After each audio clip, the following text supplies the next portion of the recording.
Folks, Conehead Nation, come to order. It's SNL in review, back to our regularly scheduled programming. It's been something. The Saturday Night Live 50th anniversary festivities have finally come and gone, a seeming triumph for network television. NBC reports that 220 million viewers watched some portion of its 3 official SNL50 broadcasts, the homecoming concert, the red carpet, and the anniversary special itself. And assorted content from the 3 specials has already been viewed for nearly 4 billion minutes. The highlights? Easy. Here are the best and worst moments from the big show. So now SNL Season 50 resumes. Back to Earth. Former cast member Matthew Lawrence notes to me that this season has generally been great. He adds, "Every show there's a couple that are hit or miss, but I love this cast. And I think most of the time the writing is really good." He loved the Timothée Chalamet episode, for the record. "He's top 5 host for me of all time. He's a freak of nature." Meanwhile, Bobby Moynihan recently shared with me that while he doesn't watch the show live these days, he still catches every episode. "I love this cast, that's the best part," he says. "It's like watching your team get better. People treat it like the Yankees. Hey, I gotta go see how my team's doing." It's fun to watch. Tonight, the return of Shane Gillis, who was famously hired and fired by SNL in 2019 for using racist and homophobic slurs on his podcast. He previously hosted around this time last season, Guess in Trump's America. His return was inevitable. Last time, Trump Sneakers was a highlight. We'll see how the show approaches the grim landscape of a second Trump term, anchored by one of the poster child comedians who balances mainstream appeal with comedy's Magalane.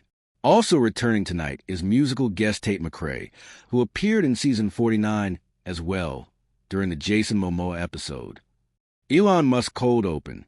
Yesterday, President Trump hosted Ukraine's Volodymyr Zelensky at the White House. This is a replay of their historic press conference. We see Trump, James Austin Johnson, accompanied by Bo and Yang's J.D. Vance, who briefly breaks into Willy Wonka, and Marcelo Hernandez is fully disassociating. Free-falling Secretary of State Marco Rubio. "You don't tell us how hot we look." Trump whines at Mikey Day Zelensky.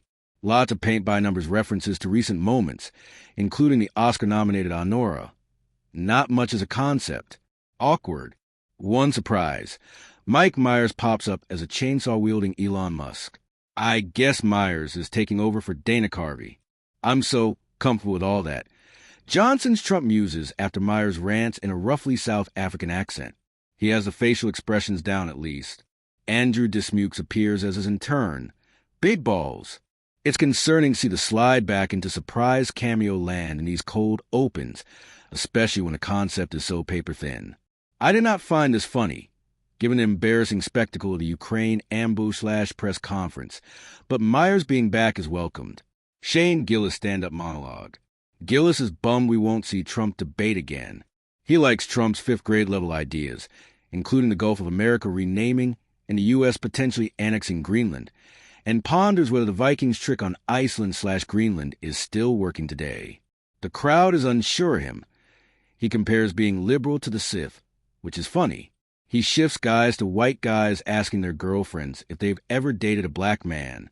He also discusses historical documentaries he watches, including Ken Burns' Civil War series. "It is the most boring thing you have ever seen," he offers.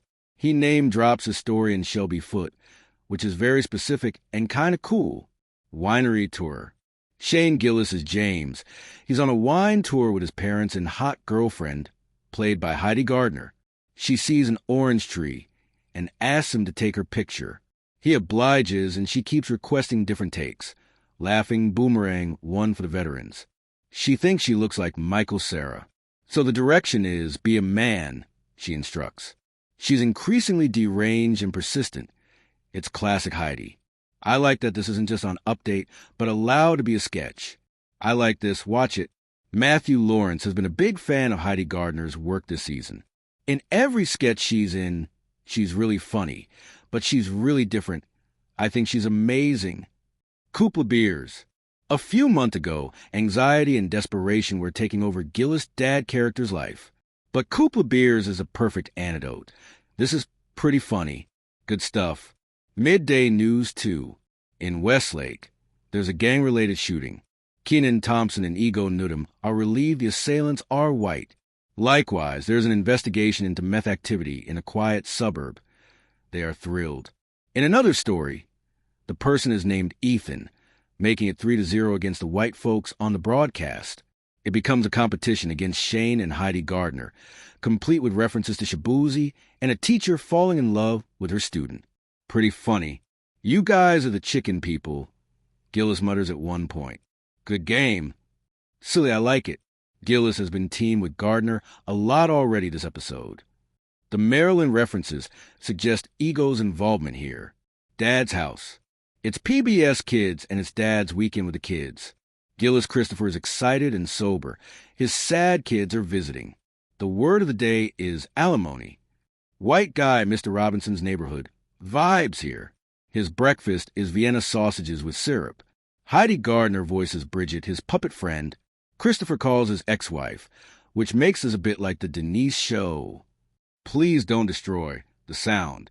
Here's a please don't destroy spoof of the voice. The celebrity judges, PDD, Ego Newton, revoke their selection after their chairs swivel around to find Reggie Gillis. His voice is immaculate, but his main influence is Chris Brown. He's 56 and repellent with a ridiculous wig. The judges are very confident he will never make it as a singer until we flash cut to a future music video with Tate McRae. Tate McRae performs Sports Car. A ton of stacked chairs.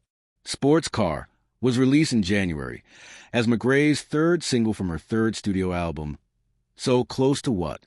It has a Pussycat Dolls vibe, kind of derivative. I lived through Buttons Already, I'm Good. Weekend update. Lots of Trump-related jokes.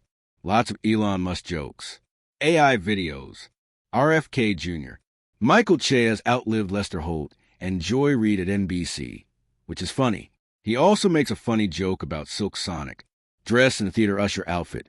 Marcelo Hernandez is out to discuss Sunday's Oscar ceremony, but his movie guy hasn't seen any of the nominated films.